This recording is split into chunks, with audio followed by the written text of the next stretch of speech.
Kalau gue pribadi, di sini kan kita bisa melihat ya, ada dua function yang isinya sama aja, bener kan? Lu bisa lihat di sini ada satu flow atau cara main ngoding yang sama aja, cuman berbeda di bagian tertentu aja kayak gini. Artinya kita bisa bungkus ini jadi sebuah function yang spesifik untuk menentukan hal yang seperti ini. Jadi ini before-nya ya. Nah, ini before-nya dan after-nya adalah ini.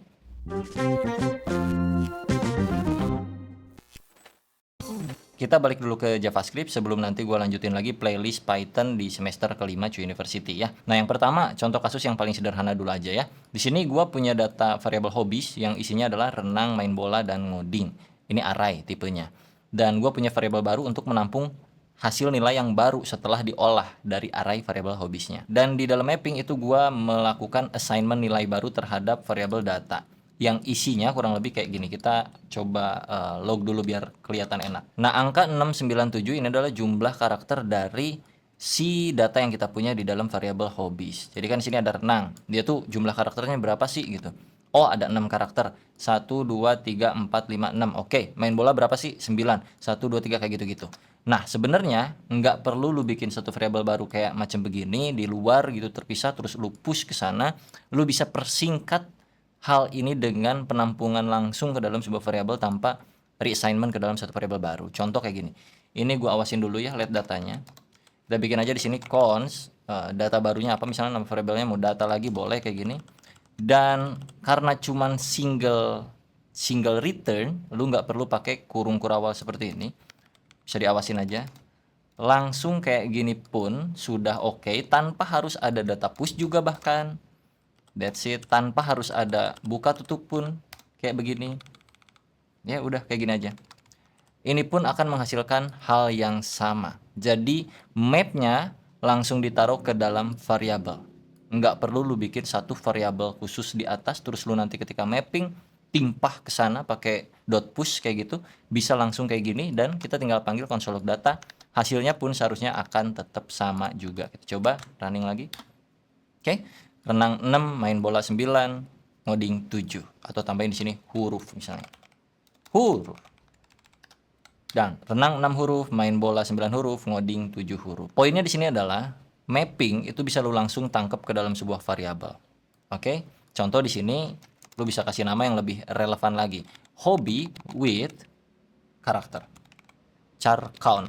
Misal seperti ini. Jadi khusus untuk variabel yang hobby with char count itu artinya peruntukan ketika kita pengen tahu dari per masing-masing data ini tuh jumlah hurufnya berapa sih kayak gitu. Oke, itu cukup mudah sepertinya untuk pemanasan di awal, tapi ingat nggak semuanya harus lu kayak giniin, tergantung case-nya aja kayak gimana.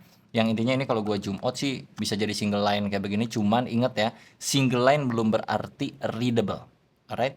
Satu baris belum berarti itu bagus juga. Jadi disesuaikan dengan kebutuhannya, dengan sintaksnya serumit apa kayak gitu. Soalnya percuma juga kalau satu baris sih kayak keren-kerenan banget gitu, satu baris, wah gokil. Tapi kalau orang lain nggak bisa baca dan nggak tahu itu fungsinya, si satu baris itu untuk apa, kayak sayang aja gitu, lu ngoding capek-capek orang nggak pada ngerti gitu kan ya. Kita move ke kasus yang berikutnya, dimana di sini gue punya satu variabel lagi yang isinya array dengan jumlah uang lah ceritanya ya. Nama variabelnya cash.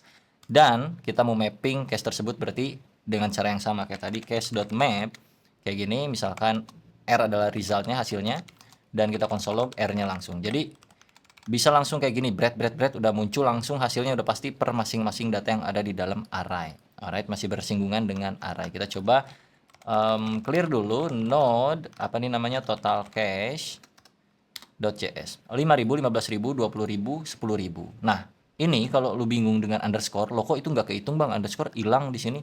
Jadi sebenarnya si underscore ini sebagai ciri aja kalau lu punya value yang isinya atau bertipe data number, terus lu pengen kasih jeda per sekian karakternya. Misalkan ini kan kalau duit tuh titik ada di setelah 3 huruf kayak gitu kan, 000 titik.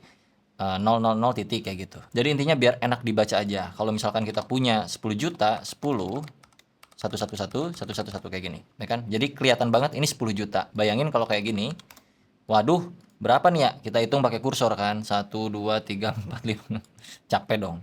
Ya kan? Kita bisa kasih underscore aja biar fungsinya untuk pandangan mata aja sebenarnya, biar lebih gampang dibaca gitu loh. Nah, banyak banget di Stack Overflow yang nanya bagaimana caranya menjumlahkan ini semua. Kalau di Python kan atau di pemrograman yang lain tuh biasanya tinggal pakai function bawaannya yang sum kayak gitu, terus otomatis kejumlah semuanya. Udah muncul, gampang banget kan. Nah, kalau di JavaScript ada beda. Daripada kita pakai map, kalau pengen tahu totalnya lu bisa pakai yang namanya reduce. Sini reduce. Oke. Di sini dia punya dua parameter yang harus kita masukin. Yang pertama adalah previous value, yang kedua adalah current value. Nah, biar nggak bingung dengan materi yang ada di sini atau dokumentasinya, gue bakal langsung ke penerapannya aja yang paling simpel seperti apa untuk menjumlahkan semua data yang ada di dalam variabel cache ini, yang tipenya array. Oke, cache.reduce punya dua parameter. Buka tutup dulu karena kita punya dua parameter ya kan. Masukin parameter pertama itu previous value namanya, boleh apapun, x, y kayak gini boleh. Yang penting dua parameter. Si X-nya itu tadi previous value. Prev bisa kasih nama kayak gini. Dan yang ini adalah current value. Oke. Kasih row function. Kalau pengen dijumlahin ya udah. Berarti prev plus current. That's it. Tinggal console log. Tapi sebelum console log, masukin dulu ke dalam variabel kayak yang tadi. Cache total misalnya. Console.log cache total. Dan tinggal kita running. 50.000. 1, 2, 3, ya 50.000, udah benar. Nah, setelah row function tuh dia punya juga sesuatu hal. Ketika lu kasih koma di sini, dokumentasi baru muncul. Di sini ada yang namanya initial value yang bertipe number. Fungsinya buat apa? Perhatikan, di sini kan log kita tuh ngasih tahu bahwa totalnya adalah 50.000 ya kan duitnya nih. Ketika kita tambahin di sini angka 10 misalkan, maka jadi 50.010. 50.000 ya kayak gitu. Kita coba run lagi ya. Tuh, kayak gitu. Jadi ini adalah start point-nya. Oke, jadi misalkan kalau digambarkan secara penerapan ya kayak gini deh. Gua punya balance di dalam sistemnya atau punya saldo, misalkan sistem saldo atau sistem balance 1 juta misalnya. Kasir lah ceritanya kan. Terus ini adalah uang yang ngalir ke dalam sistemnya, taruhlah dari user ya kan, user cash misalkan. So, kita ganti semuanya jadi user cash dulu, terus variabel ini kita ganti jadi misalkan total keseluruhan yang ada di dalam sistem. Jadi kasih nama aja total balance. Total balance. Sorry yang ini pakai underscore, salah gua. System balance. Kayak gini ya. Nah, intinya yang initial value atau starting point ini kita bisa pakai yang system balance-nya atau uang yang udah ada sebelumnya. Initial value atau nilai awal yang udah ada sebelumnya, sebelum reduce ini terjadi, oke? Kita masukin di sini system balance. Artinya, sesuai nama variabelnya, total balance dari sistem kita tuh berapa duit sih? Kita masukin langsung ke console log-nya total balance. Maka semua nilai yang ada di sini akan dijumlahkan. User cash alias orang yang udah belanja ceritanya dengan total 50 ribuan gitu ya, ditambahkan dengan jumlah saldo yang ada di sistem kita. Harusnya bakal muncul 1.050.000 ya kan. Kita coba running lagi. Dang. 1.050.000 rupiah. Alright, kayak gitu ya. Jadi itu untuk penggunaan reduce. Tapi terkadang kalau kita di real world-nya nggak akan kayak gini nih formatnya. Biasanya dari API itu kan formatnya JSON. Mari kita coba ya. Misalkan seperti ini nih. Ini user invoice misalnya. Ada name. Sorry, yang pertama array-nya. Ntar gua format dulu biar lebih enak ya. Bentar. Oke, yang pertama misalkan name Dea dengan bayar uangnya itu berapa, misalkan 20.000 nih belanjanya si Dea. Terus misalkan ada yang belanja lagi, taruhlah si Jono ya, Jono belanjanya 50.000. Ada yang belanja lagi si Pikri misalnya, Pikri belanjanya 125.000. Alright. Nah, terus kita ganti aja user invoice ini, masukin ke sini ya, user invoice, bukan lagi user cash. Alright. Ini yang tetap total balance. Coba running, yang terjadi adalah objek kayak begitu. Kenapa? Karena cache yang tadinya ada di luar sekarang cache-nya udah masuk ke dalam sebuah objek array kayak beginian. Artinya kita harus mapping dulu dan melakukan reduce. Tapi daripada lu kayak melakukan gini nih, map apa, terus di sini nanti ya ceritanya conx map data yang kita punya tuh user invoice map, terus const y x.reduce misalnya kayak gini. Wah, double. Kita bisa bikin ini lebih singkat lagi, walaupun sebenarnya sama double juga, tapi sintaksnya lebih enak aja gitu. Yang pertama, berarti kita harus bikin dulu const total balance ya. Ini gua komentari dulu biar kalian nggak bingung. Sama dengan kita mapping dulu data ini. Oke, user invoice-nya kita mapping. user invoice.map buka tutup seperti ini, dan kita langsung lakukan reduce. Tapi sebelum reduce, apa yang mau kita balikin ke dalam reduce adalah cache-nya. Nggak peduli ada namanya. Oke, jadi lo bisa taruh di sini variable resultnya. Yang kita return ke dalam reduce nantinya adalah r.cache kayak gini. Ya, jadi user invoice map rr cache ini adalah isinya udah kayak yang sebelumnya, cache only tanpa ada objek-objek seperti nama dan lain-lain. Artinya ketika lu reduce di sini akan balik lagi seperti sebelumnya, punya pref, punya current.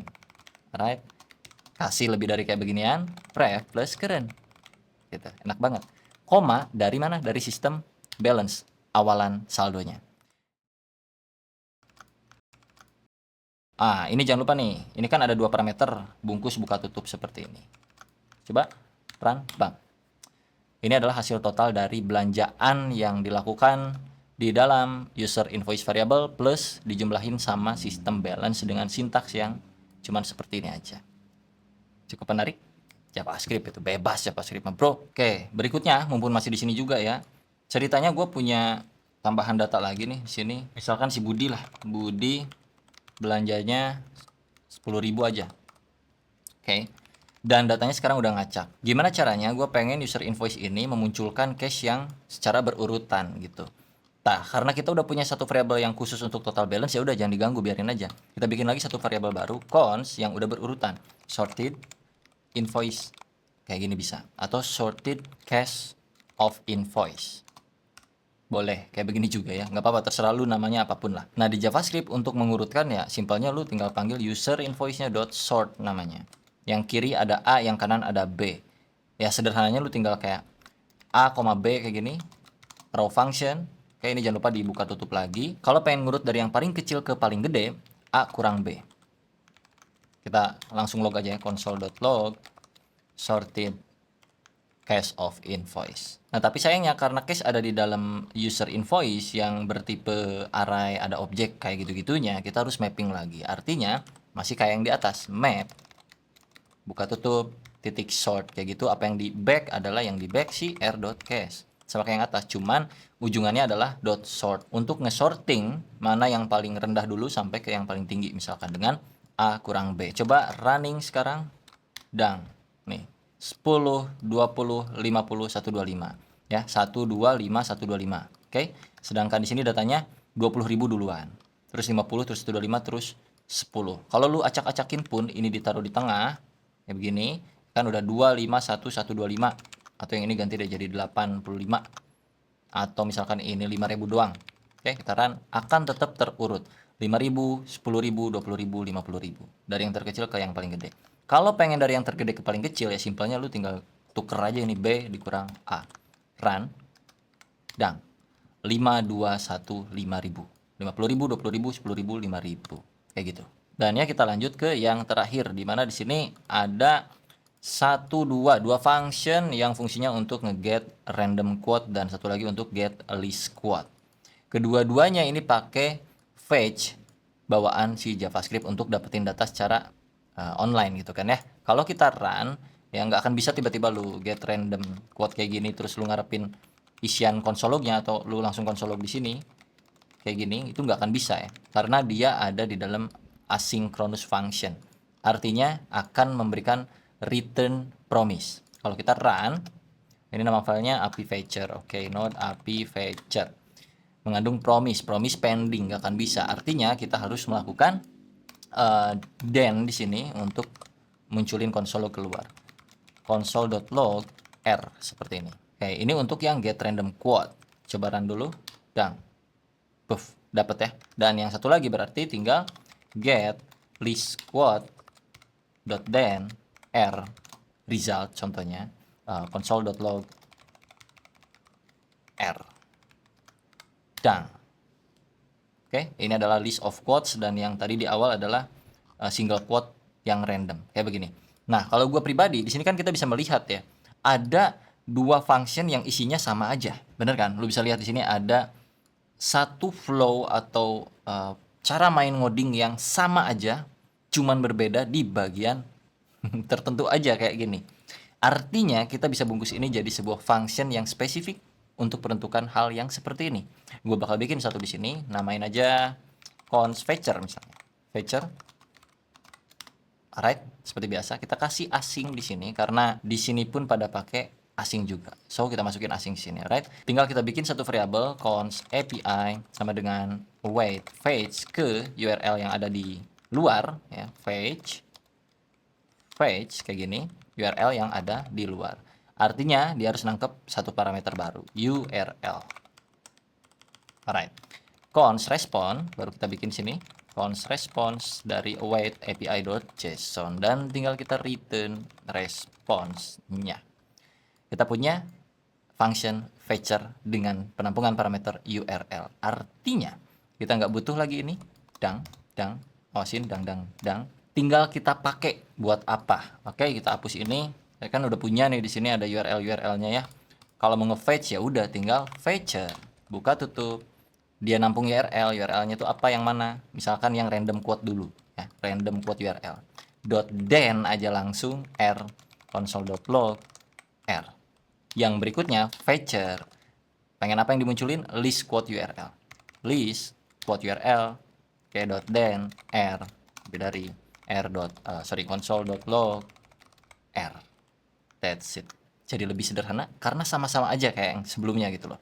Ya, kalau kita run, clear, dang, puff.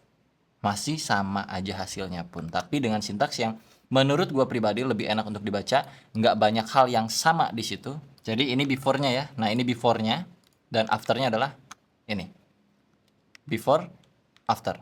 Hasilnya sama aja. Tapi ingat sekali lagi disesuaikan dengan proyekannya. Jangan semena-mena karena lu tahu, oh bisa kayak gitu ya, dipakai tuh semuanya. Belum tentu juga itu match dengan kasus yang lu punya. Nah jadi kurang lebih kayak gitu ya. Ini adalah simulasi sederhana aja buat sampel kalau lu tuh bisa melakukan hal-hal yang seperti itu juga kok gitu. Apalagi misalkan proyekan lu udah kompleks dan lu merasa kayak codingan gue tuh banyak yang redundant, kayak bisa sebenarnya sih di fix, dibikin lebih kayak enak lagi untuk di maintain kayak gitu, bisa dengan metode-metode yang seperti tadi. Cara pikirnya, bukan cara ngodingnya, oke? Semoga video ini bermanfaat, terlebih buat kalian semua yang lagi belajar JavaScript dan lagi struggle dengan materi-materi JavaScript yang cukup membingungkan dan membagongkan pastinya. Gue Devrijal, bye-bye.